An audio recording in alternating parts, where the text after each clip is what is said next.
chiropractic. How do we define chiropractic? What is it? It's a philosophy, science, and everything's natural. The system of adjusting the segments is found by hand only for the correction of the cause of disease. I love it. E, can we pick that apart? Yeah. What is of things natural? Of things natural being not supernatural, separating from the supernatural realm, staying in the natural realm of things. Is innate natural or supernatural? Natural. I'd say it is natural.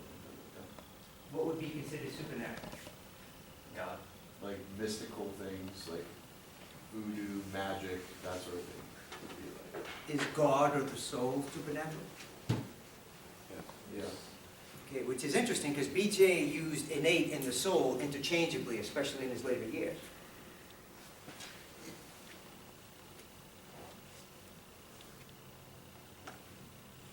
If you use an instrument, is that still straight chiropractic? Depends how you apply the instrument. Okay, but regardless of, is it possible? Yes or no? I would say yes. Yes. Okay. So then should we eliminate hands only? I think that meant something a little bit different at the time. Okay, versus- what do they mean? Versus hands only, for like not using a scalpel, not getting, so it's not piercing someone, Okay, penetrating them. okay. No medicine, no drugs, no surgery.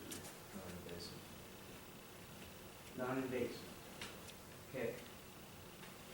And what about disease that BJ used interchangeably with the disease in different green books, especially at or after volume 18? Is it possible that this question, this definition, that's a classic Stevenson's definition, is confusing at best? Is that possible? Yes. Because just like what is pointed out, words change, terminology changes. 100 years ago, if somebody called you gay, that meant you were happy. Doesn't mean that anymore, because the terminology changes with the times. So as much as I love that definition, in this day and age, it can be confusing. Any other definitions that we'd like to use? I like to say to my patients, moving the bones off of your nerves so that you can have good brain-body connection. Okay, okay. Would you say it any different? And I understand and I appreciate and respect the simplicity. If we are going to talk amongst peers and then even in the public, what if we said something to the likes of, chiropractic is the analysis and the facilitation of the correction of vertebral subluxations because they, in and of themselves, are detrimental to the expression of innate intelligence. Chiropractic is all education toward this objective. Chiropractic is nothing else. Let's open that up to discussion. So what was the second part you said? Something about Can subjective? we hear that again? No, chiropractic is all education toward this objective. Towards this objective. Correct, yes. And the last sentence, chiropractic is nothing else. Which, by the way, chiropractors, in my experience, have the biggest problem with that last sentence. The minute we make chiropractic an exclusive service. Let's open up to a discussion with these great minds. How do you feel about that definition? I like the simplicity of it and how it separates from other Everything else in the world? everything else that chiropractors are doing. Yeah. Sure. And why do you think chiropractors are doing all those things, Eric? I think they're doing it to make money, Okay. and because they're not sound on what chiropractic is. They don't know. I mean, for people who don't know something truly, they wouldn't want to be that. If you never, like, Jordan Peterson says, if you never see a monk, you never want to be a monk. If you've never met a millionaire, you never know what a millionaire is like. So, if you never know what real chiropractic is, then it's going to be hard for people to want to do it. And what if they do know and they don't want to do it? Is that possible? That's very possible, happens all the time. It sure does. And I love Jordan Peterson. Jordan Peterson and I would have some pleasant disagreements in certain areas. If I never met a millionaire, I still would want to have $1 million. You know? And of course, I'd want to be around people who had $1 million, and I'd want my friends to all have millions of dollars. And this has been something that has been very misunderstood about me, that I love wealth so much. I want everyone to be wealthy. And I want you as straight chiropractors to be massively wealthy. I want you to make tons of money. Make $70,000, $80,000 a month doing this, and then share it with me so I can celebrate your victories. The chiropractor down the street that Hooksy and I work with, Chiropractor Howie, fraternity brother. I remember years ago, one day he came in my office and he said, dude, I saw 300 people last week. And I just started celebrating and clapping.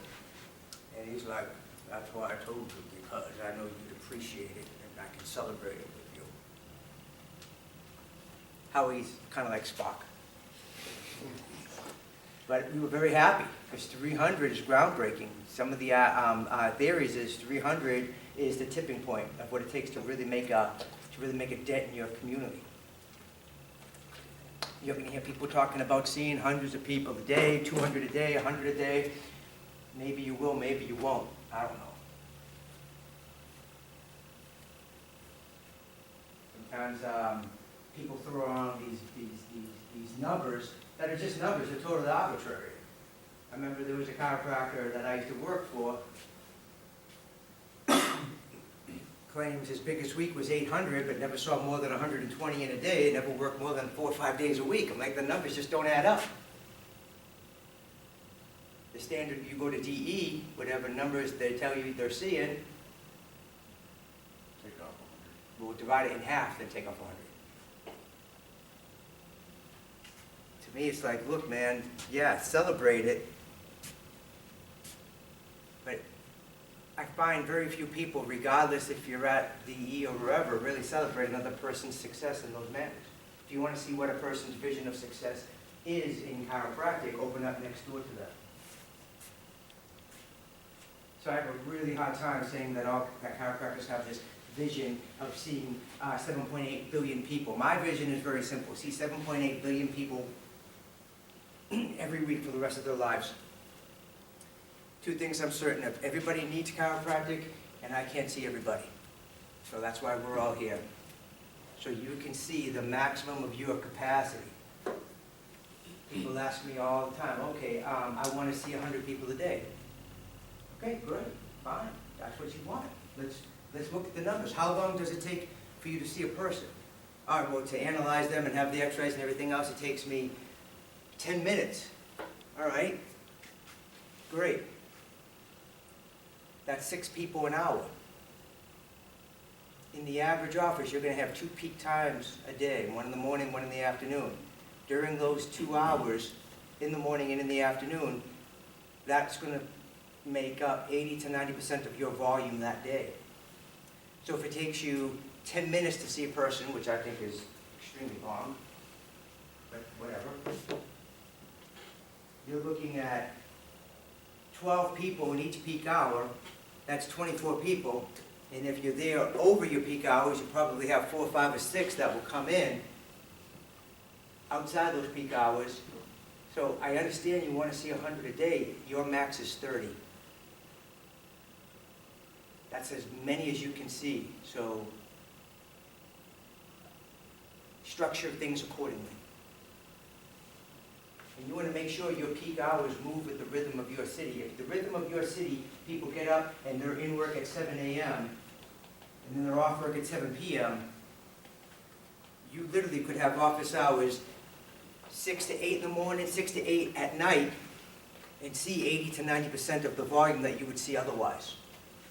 Spend the rest of the time promoting, handing out your cards, handing out flyers. We'll get into marketing later on. So this is the realistic, pragmatic part of it.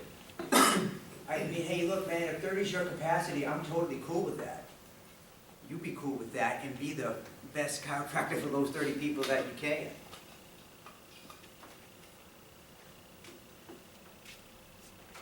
I can see a person thoroughly check their spine and be very comfortable with my analysis in roughly 45 seconds, maybe 30. The tables in my office, as Tristan can tell you, they don't go up and down because that takes way too much time. I don't see sick people. I even discourage sick people from coming in. Because if you're sick, I'm very limited to what I can do with you. Let me tell you guys something right now. It's not the time to exercise when you're having a heart attack. Think about that. And this is where chiropractic misses the ball. Chiropractic gets sick people well and keeps them well getting sick. Chiropractic is a miserable failure of a profession. Disease is on the rise. Thank God for the medical profession. In the United States, of all the 100% of drugs, what I'm told statistically, the United States takes 80% of those drugs. In the world. Huh? In the world. In the world, yes. And they feel dependent on those drugs. So how can you say that chiropractic, if it gets sick people well and keeps them from getting sick, is any level of success? Chiropractic gets sick people well sometimes. Chiropractic gets sick people well maybe. If you're seeing a chiropractor every single week,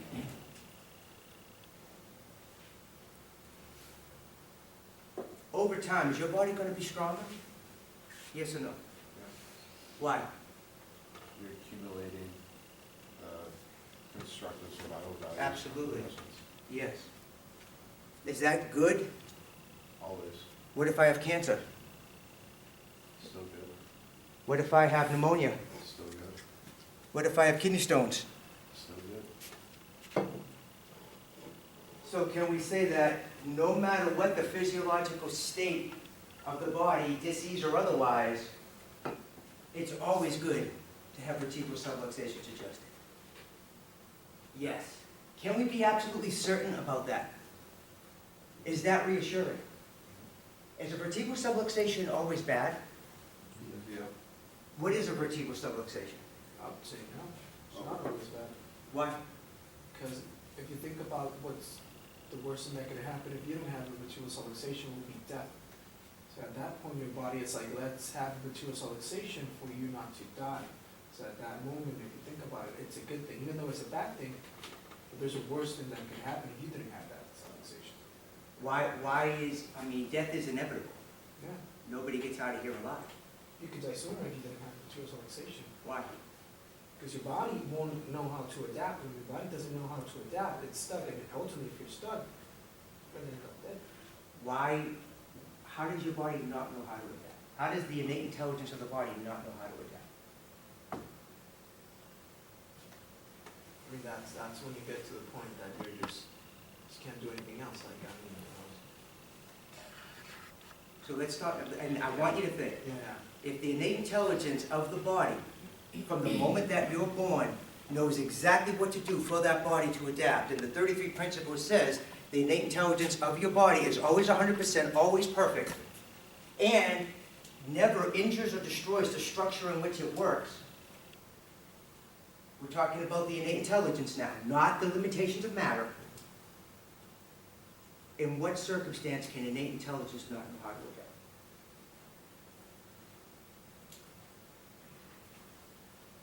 I mean, it's always bad. Correct. Yes, always. To the best of its ability within the limitations of matter that it exists in. So what you're talking about, and I love your thinking right now because I see it, you're not talking about innate intelligence. You're talking about physical matter. Yeah. And matter is limited. B.J. Palmer would say, limited matter, limitless innate. So I'm going to ask you to reconsider that. And we should, because at times, I would reconsider my stance as well. What is a vertebral subluxation? Eric, give me the definition of a vertebral subluxation.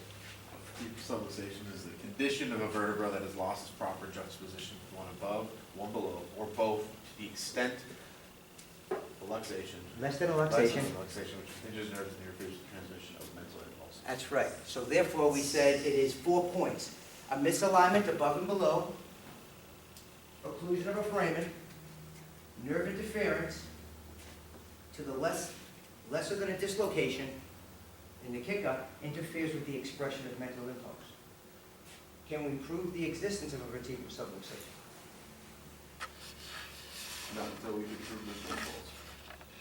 I would go as far as to say, yes, I would say we can't prove a misalignment because we never know what innate normal is. We can say an X-ray is geometrically straight, but that does not mean it is innate normal. Everybody's innate normal is going to be different. Can a chiropractor ever know the innate normal for any person that you take care of? Yes or no? No. So can we ever be totally clear on what's a misalignment? Yes or no? I'm testing you guys. No. Such a good guess. No. Nobody has a straight spine. We're all one-sided dominant. Our right and left side grow independent of each other. And by the way, I love that definition of a vertebral subluxation. I still use it to this day. I think it's the best definition. I mean, hats off. We can sit here and we can disagree with R.W. Stevenson's from 1927, but hot dang it, man, look at the detail that they wrote with back then.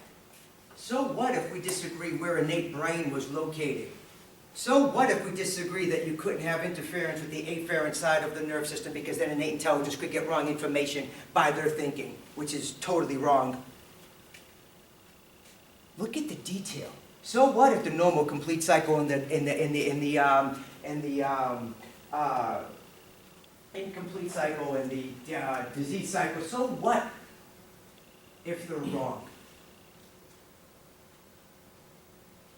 So much is right and so much detail is in there.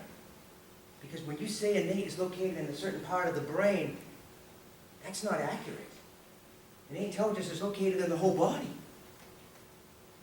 And every part of our body has a certain structure to perform a certain function. And if we change that structure in any way, regardless of how subtle, we now change the function of that structure.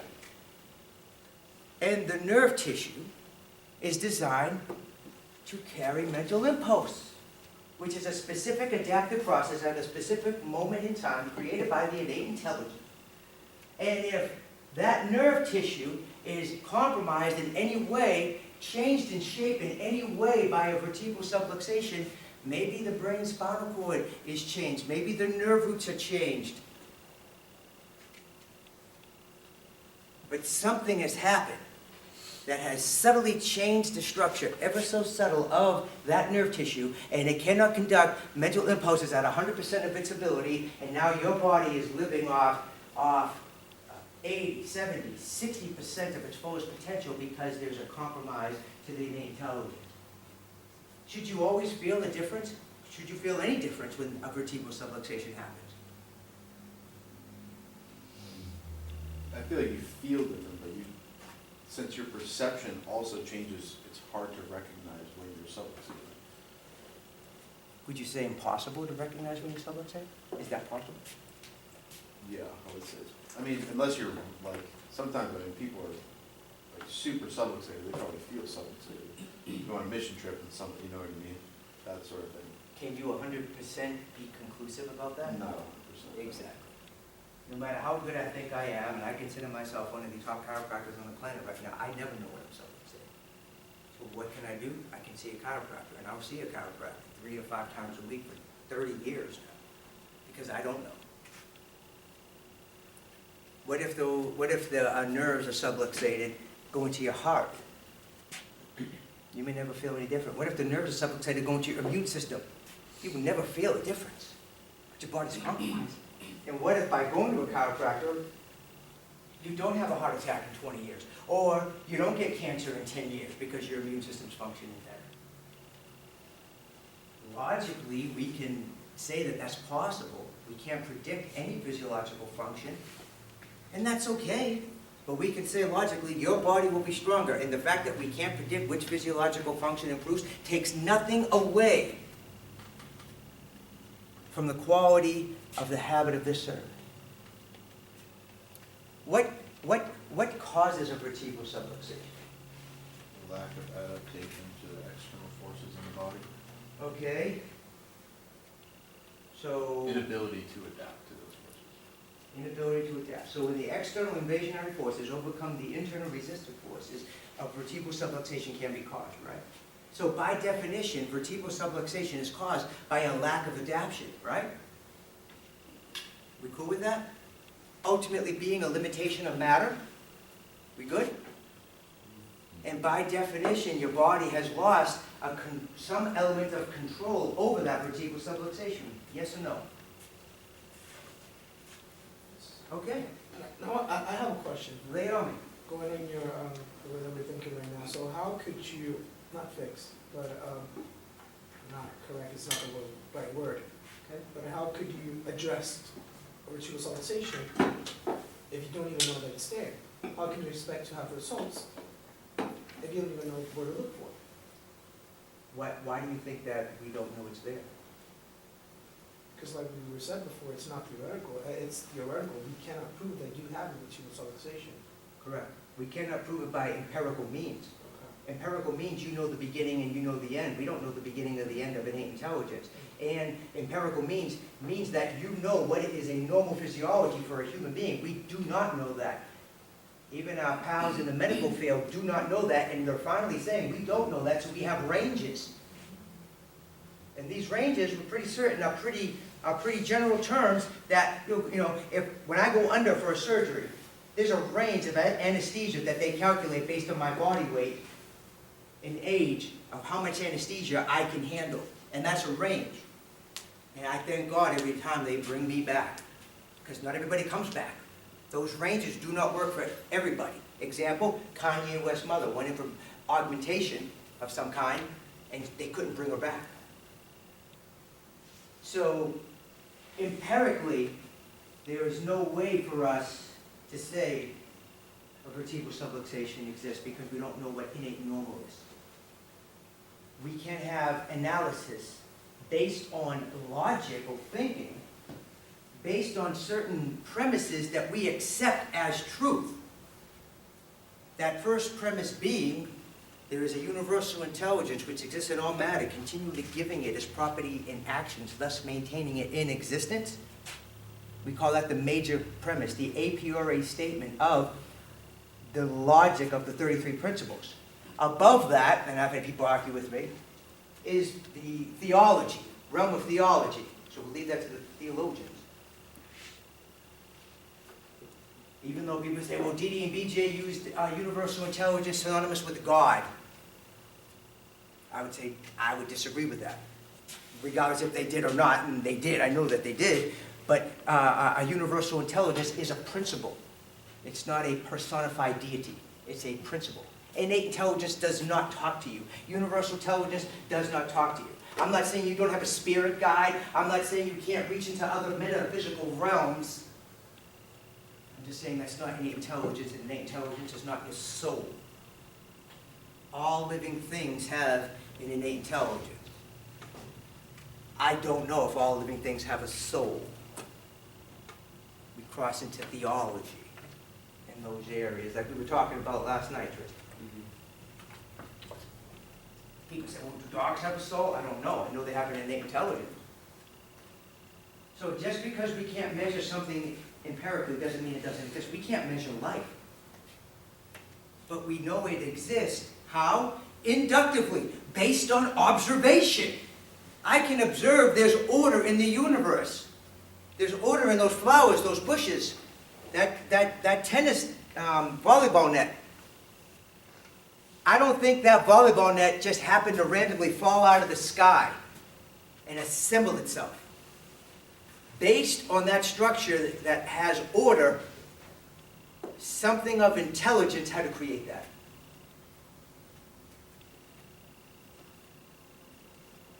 So if we can go off this logic, we can deduct through our analysis, the analysis, existence, and correction of a vertebral subluxation. Because everything, because you bring up good points, you really do. Everything in this field is theory. And everything in the regards of the human body is a theory. And the car you drive is a theory. Will that theory improve in 20 years? I really hope so. We may look at what we're doing today 100 years from now as barbaric.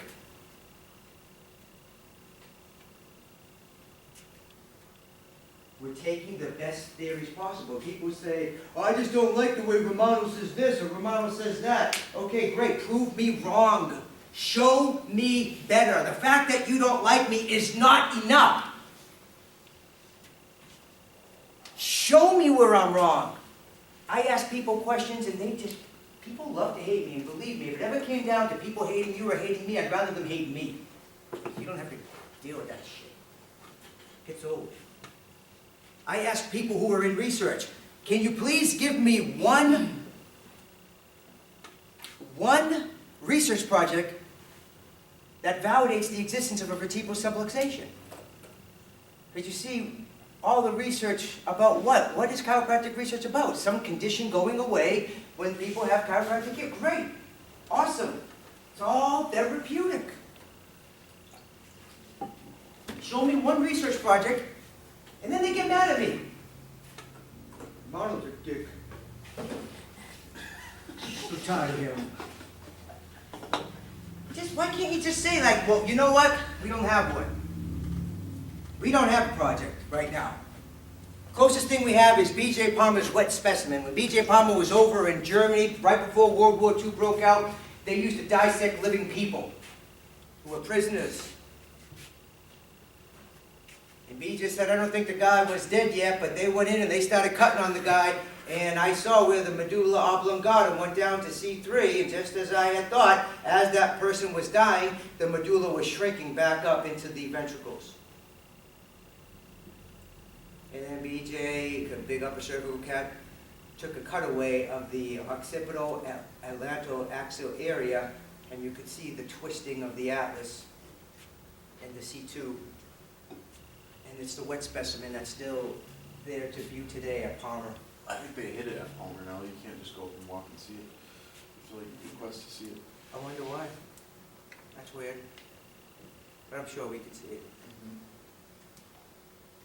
It's the closest thing I know. And is that conclusive of a vertebral subluxation? No. Are those bones misaligned? I don't know. Could those bones be innate normal? Of course they could.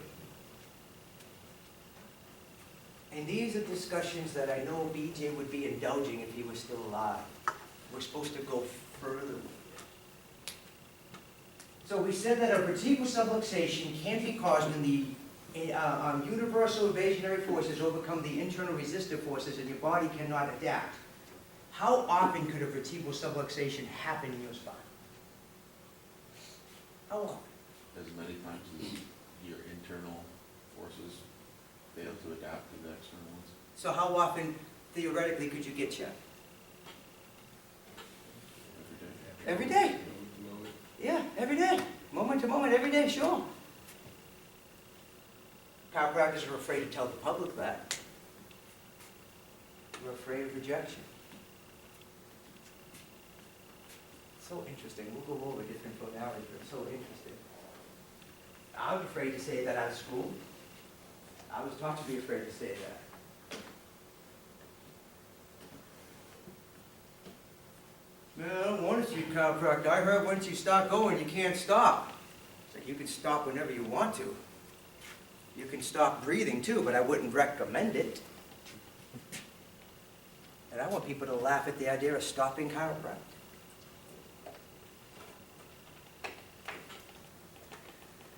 So could you ever be free of vertebral subluxations? I'm sorry, say that? Could someone be free of vertebral subluxations? Possibly. The only time I've seen that is if people were coming in 2 or 3 times a day. I look at vertebral subluxations like plaque on your teeth, man. You can brush your teeth 3 times a day, you're still gonna have plaque. You could see a dentist every day, you're still gonna have plaque at the very bottom. It's just how it is. So for me, I'm not a big fan, I don't buy into it at all, of the holding. Oh, they're holding now. They're holding for 2 years, 3 years. You freaking kidding me right now? I'm a full spine chiropractor. So that means I check the vertebrae from atlas to sacrum.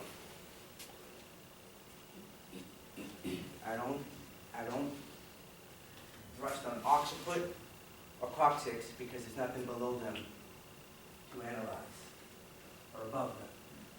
Atlas to sacrum. Go ahead, Biggie. So what if you had, I mean, you're very familiar with thermography scans. So you Sure. have a scan that's proving that the nervous system is adapting throughout the course of a year, and you're scanning them every single day, and it's adapting, and it's not going into that original pattern. How would they not be? Are you scanning full spine? No, I'm not scared of full spine, but. No, not scared. Are you scanning full spine? I know you're not scared of full spine, Eric. uh, Are you scanning full spine? I mean, you could. Okay. Scanning full spine and cervicals, I guess BJ found that you could scan. Oh, yeah. Oh, I know BJ did, and I know that you can. I'm asking you, are you? Probably not. Okay. Then it's inaccurate. Then it's not complete study. If I was to scan full spine and they were adapting, I have 2 things. One, maybe that's a should. I don't work in shoulds. I work in what is. As of right now, I haven't seen that. I'm open to that. Do I think it's possible? Absolutely not. Can you prove me wrong? Yes. Do I encourage you to prove me wrong? Absolutely. Is the scan enough to prove me wrong? Probably not by my logic. But hey, look, I mean, take the scan. But understand, when you're scanning, what are we really measuring? Are we measuring surface temperature? Are we measuring muscle temperature? Are we measuring capillary temperature? And how are we establishing a pattern? And why are we saying that this pattern is not adaptive and a straight line is adaptive? What if a straight line is the pattern? And then are we using thermocouples or are we using infrared?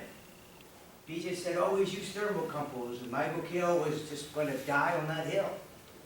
But then Michael Kale had proteges who said, no, I'm going to go with the infrared. A couple cats out of California.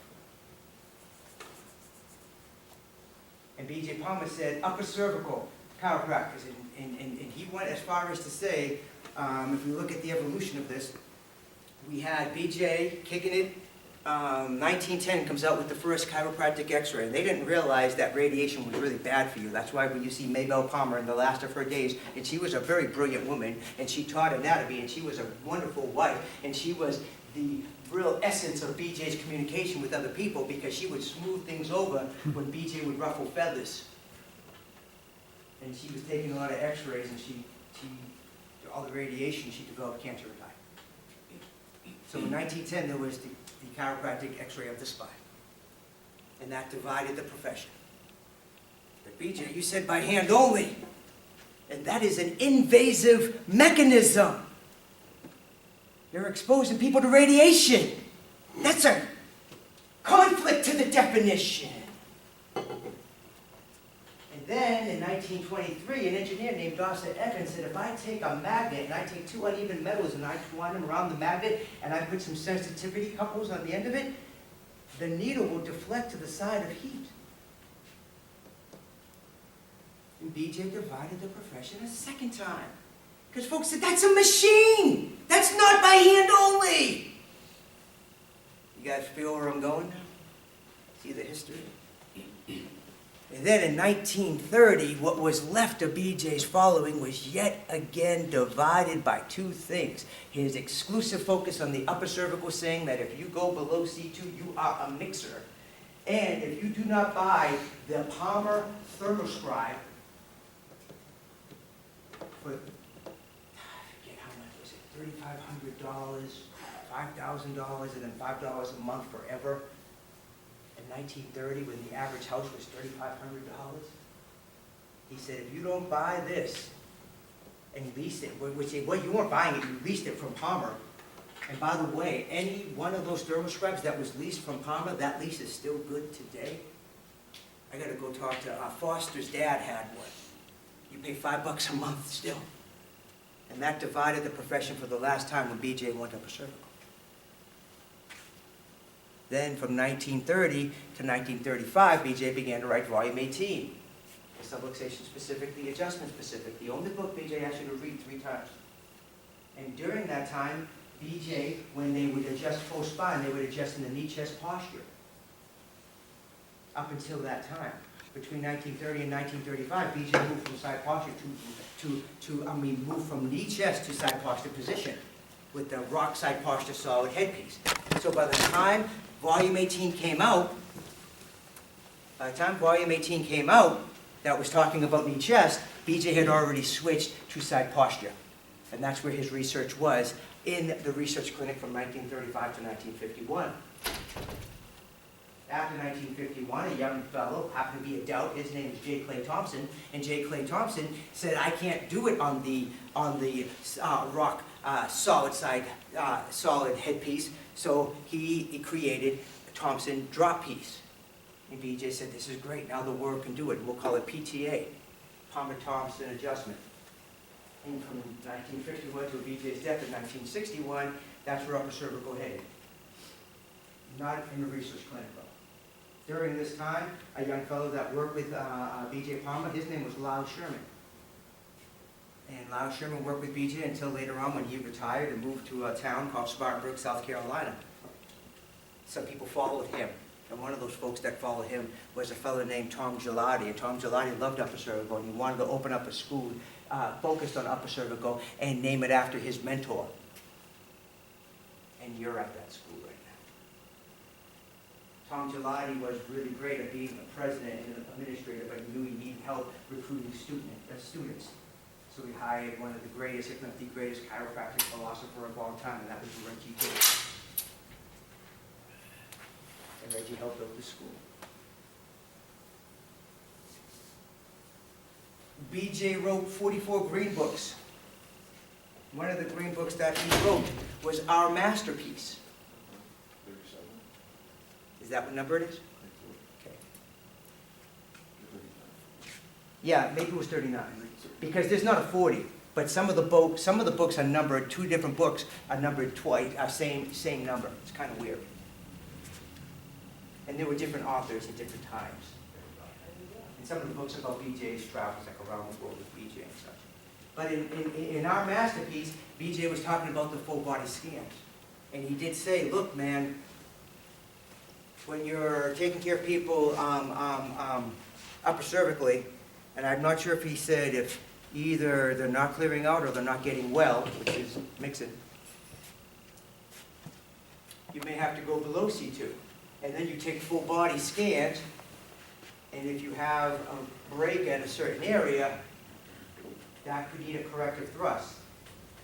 It is a misalignment, an osseous obtrusion. It is not a vertebral subluxation, and it's not an adjustment. It is a corrective thrust. Okay, if you're asking the chiropractor to go outside the realm of vertebral subluxations and address anything that's not a vertebral subluxation, you are advocating mixing.